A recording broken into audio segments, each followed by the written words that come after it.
Et bonjour à tous, c'est Lily ici. Aujourd'hui, je vous retrouve du coup pour la suite de mes updates lecture en retard. Donc cette fois-ci, je vous retrouve pour le mois d'avril. Alors attendez, on a fait février, mars, donc oui, là, on est au mois d'avril. Et du coup, je vais vous présenter ce que j'ai lu pour ce mois-là. Et du coup, on continuera jusqu'à ce que je rattrape enfin mon retard. Donc on commence tout de suite. Cette fois-ci, je vais commencer par les graphiques parce que c'est ce qu'il y a en haut de la pile. Et puis on finira du coup avec tout ce qui est roman. Du coup, je commence avec 300 jours avec toi, qui a été édité aux éditions Doki Doki et qui est de Masaki Kiritomo et Kohei Nagashi. Et du coup, celui-ci, je l'ai pris dans un coffret. Vous savez, c'est un coffret cartonné où il y avait les deux premiers tomes, enfin les deux tomes, parce que c'est que en deux tomes, dedans. Voilà, c'était un petit coffret. Et du coup, ici, on suit du coup l'histoire d'un garçon qui rencontre une fille et en fait, il a la particularité, ce garçon, de découvrir les gens avec un numéro sur la tête à partir du moment où il les a touchés, je crois, il a fait connaissance avec eux. Et ce chiffre indique combien de temps il reste aux gens à vivre, en fait. Et au début, il pensait que ça n'existait pas, que c'était pas réel. Voilà, depuis tout petit, ça lui était déjà arrivé pour certaines personnes âgées. Et là, il va rencontrer une jeune fille avec qui il va faire connaissance. Et il va s'afficher au-dessus de sa tête 300, donc potentiellement 300 jours. Et sauf qu'il va commencer à l'apprécier, il va se dire mais c'est pas possible. Donc, du coup, il va commencer à l'éviter parce qu'il n'a pas envie non plus de voir ça. Elle va pas spécialement comprendre. Et du coup, voilà, donc ils vont un petit peu faire connaissance, etc. C'était très mignon, en tout cas, ce premier tome, plutôt mignon. On se demande qu'est-ce qui va se passer. Est-ce que ça indique réellement le nombre de jours qui restent à vivre ou pas? Est-ce que, voilà, elle va s'en sortir? On sait pas trop. Et franchement, c'était plutôt sympa. Donc, en tout cas, voilà. Moi, je l'ai bien aimé. Au niveau des dessins, c'est plutôt mignon aussi, ça va. Hop, par exemple. Hop, j'espère que vous verrez bien. Mais voilà un petit peu à quoi ça ressemble et franchement c'était sympa. Et puis voilà, en plus ils se retrouvent dans la même école alors que de base ils n'y pensaient pas, c'était pas spécialement prévu. Et voilà, en tout cas plutôt sympa pour celui-ci.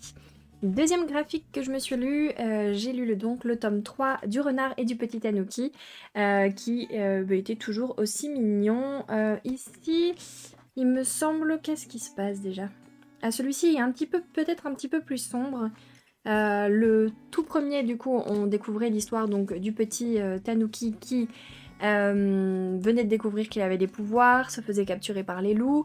Un renard qui de base était enfermé pour toujours parce qu'il était assez maléfique a été libéré pour veiller sur le petit tanuki et ils sont liés par un sort. Et il devait faire en sorte que le petit tanuki apprenne à se servir de ses pouvoirs. Dans le tome 2, on voit un petit peu plus sur l'histoire des loups. Et dans ce tome 3, on voit un petit peu sur les loups et on rencontre un petit peu le clan des chats. Et voilà, donc on voit les chats et les loups et on les voit un peu plus métamorphosés parce que ces animaux-là peuvent se transformer en humains pour passer inaperçus. Et on les voit un petit peu plus sur leur forme humaine dans celui-ci. C'est peut-être pour l'instant, je sais pas dire, c'est peut-être celui que j'ai le moins aimé pour l'instant parce que dans leur forme humaine, je suis un peu moins fan. Mais voilà, en tout cas. Et du coup, le petit tanuki, si je peux vous retrouver une image. Hop. Voilà.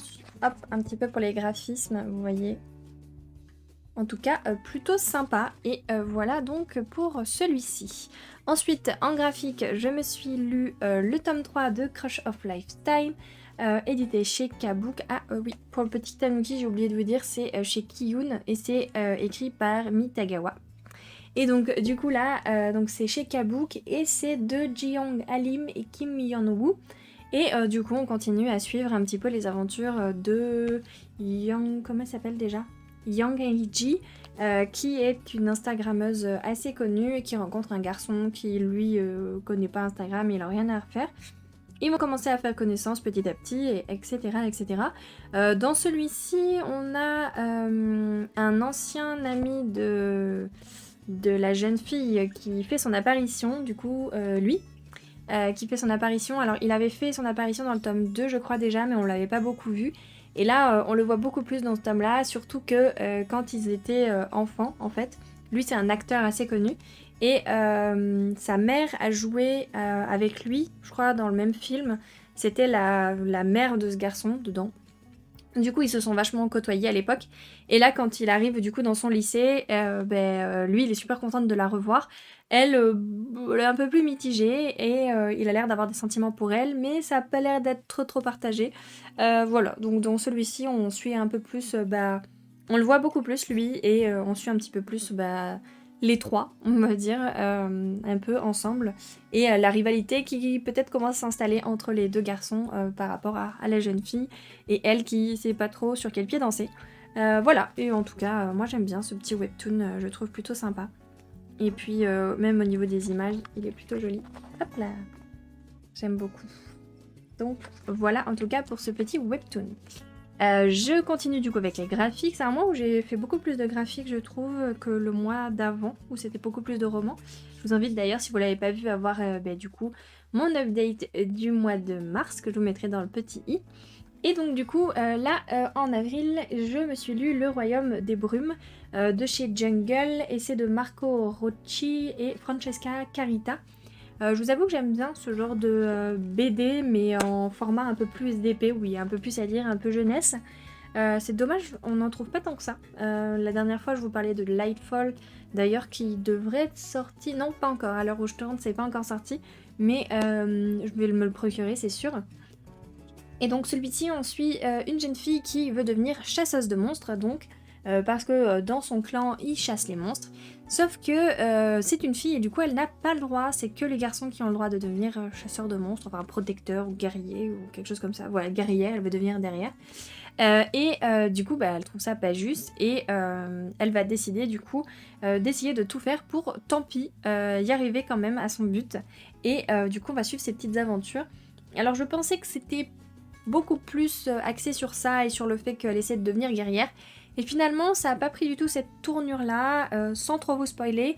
Au tout début, en fait, on voit que son père est un guerrier. Sa mère, elle, a tendance à soigner plutôt les gens. Et elle est plutôt amie avec les bêtes. Et sauf que son mari, pas du tout, et le village, pas du tout. Donc ils sont allés un peu reclus avec son mari dans une maison un peu à part. Sauf qu'un jour, il va y avoir une bête qui va attaquer. La maman va essayer d'amadouer la bête et de la calmer pour qu'il se passe rien. Sauf que le père arrive en furie en disant «Ah, je vais la tuer, la bête». Et du coup, il va y avoir des choses assez tragiques qui vont se passer. Et suite à ça, elle va vraiment vouloir devenir guerrière pour venger un peu tout ce qui s'est passé. Et tout ça. Sauf que elle va, quand elle va essayer de partir dans son périple parce qu'ils veulent pas qu'elle devienne guerrière, elle va découvrir des facettes qui finalement sont différentes de ce qu'elle pensait. Et en fait, sa mère avait peut-être raison. Et voilà, donc on va la suivre là dans cette aventure. Franchement, c'était mignon. C'est pas la BD de l'année, mais franchement, c'était plutôt mignon. Les dessins sont sympas. Franchement, j'ai bien aimé. Après, je crois que c'est pas un tome 1. Non, c'est un tome unique. Et je trouve que ça s'arrête un peu comme ça. Il y a un peu creux. Voilà, je trouve ça un petit peu dommage. Et par contre, tout le long de l'histoire, on suit cette espèce de chat hibou un peu bizarre. Qui est trop mignon. Et je l'aime bien. Donc voilà. Et sinon, niveau graphisme, si je peux vous montrer... Voilà. Un petit peu. Ce que ça donne. Et franchement, ça va. Moi, j'ai plutôt bien aimé. Après, je pense qu'il y en a des mieux, mais il était plutôt pas mal quand même. On continue du coup dans les graphiques, ce sera le dernier, et après il me reste encore 2 livres à vous présenter. Il s'agit donc de La Secrétaire Kim, donc le tome 2, que j'ai lu. C'est de Kim Mei-yeon Jim et Ji-young Yoon. C'est aux éditions Gabook, et donc dans celui-ci, on va continuer à suivre la secrétaire Kim qui veut démissionner. Lui ne veut pas, il veut tout faire pour la garder. Et du coup, voilà, un petit peu. Donc dans celui-ci, elle va commencer à essayer de rencontrer des hommes, notre protagoniste. Justement parce qu'elle dit qu'elle veut faire un peu plus sur sa vie privée. Donc elle va essayer d'avoir des rendez-vous et de rencontrer des personnes. Ça se passe plus ou moins bien. Et son patron va essayer de commencer à tout faire pour la conquérir, quitte à essayer de lui organiser des rendez-vous pour justement essayer de faire en sorte qu'elle reste.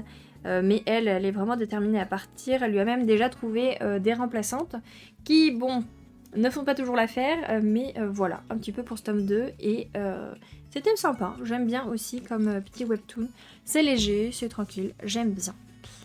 Du coup, on passe à la suite, donc je vais commencer par le poche. Je me suis lu La Sirène de Kierakas, donc c'est elle qui a écrit la saga La Sélection, que j'ai beaucoup aimé. Et donc ici, en fait, c'est l'histoire d'une jeune fille qui est en croisière avec ses parents sur un bateau, sauf qu'à un moment donné, ils entendent une espèce de musique, tout le monde est attiré vers le bord du bateau. Et ils vont tous commencer un peu à sauter, le bateau va commencer à sombrer, et elle est sur le point de se noyer. Et là, il y a des filles qui arrivent autour d'elle et qui lui proposent de ne pas se noyer, mais par contre de renoncer à sa famille et à tout le monde, et de renoncer à tout, et de devenir comme elle, c'est-à-dire une sirène. Et c'est de là que tout va partir, elle va devenir une sirène, et dans cette histoire, donc la voix des sirènes forcément entraîne les gens à aller dans la mer. La mer est un peu personnifiée dans cette histoire. Pas dans le sens où c'est une personne, mais elle parle, elle communique avec elle, voilà, c'est un petit peu étrange, mais sympa. Et du coup, on va la suivre un petit peu là-dedans, parce que du coup, elle peut pas parler, donc elles sont obligées de se faire passer pour muettes quand elles sont sur la terre ferme, parce qu'elles vivent quand même une vie classique. Et par contre, elles ont des lourds secrets et des choses qu'elles doivent faire qui, franchement, à la protagoniste principale, elle en peut plus. Et elles doivent servir l'océan, en fait, comme ça, pendant plusieurs années, je sais plus pendant combien de temps. Et voilà. Et du coup, c'était plutôt sympa. Après, je peux pas trop vous en dire, sinon je vous spoilerai. J'ai bien aimé. Alors, franchement, ça vaut pas la sélection. Franchement pas, c'est sûr. Mais c'était plutôt sympa. Il y a un petit peu de romance dedans, qui était plutôt mignonne aussi.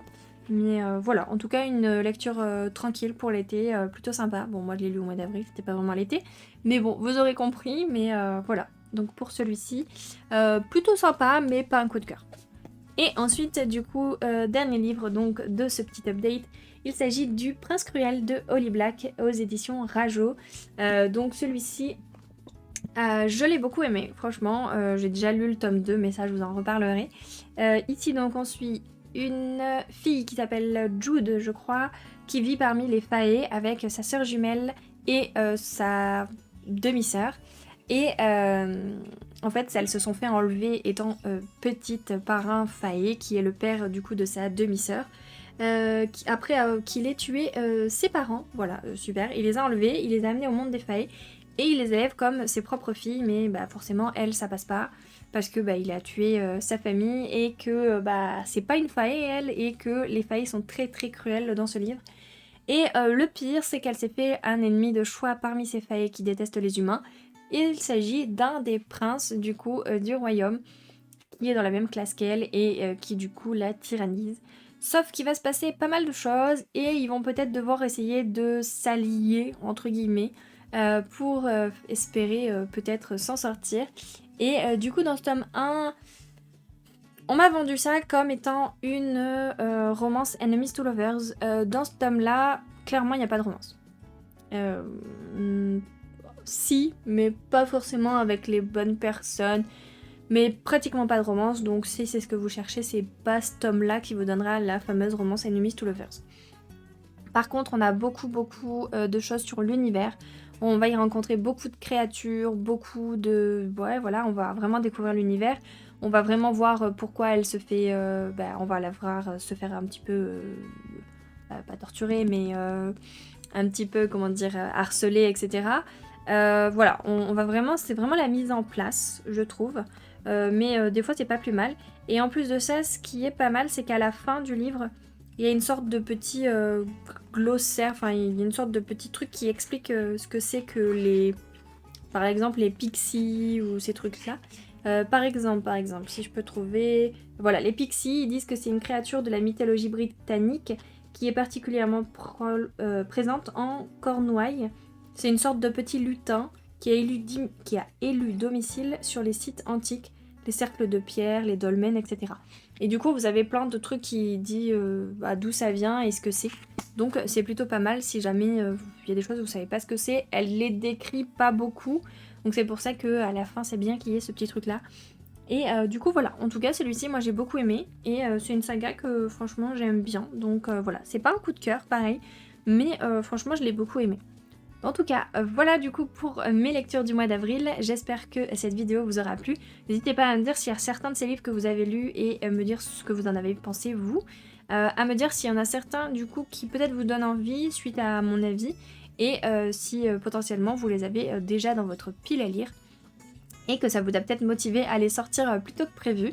N'hésitez pas à liker cette vidéo si elle vous a plu, à me laisser du coup un petit commentaire, à vous abonner si ce n'est toujours pas fait.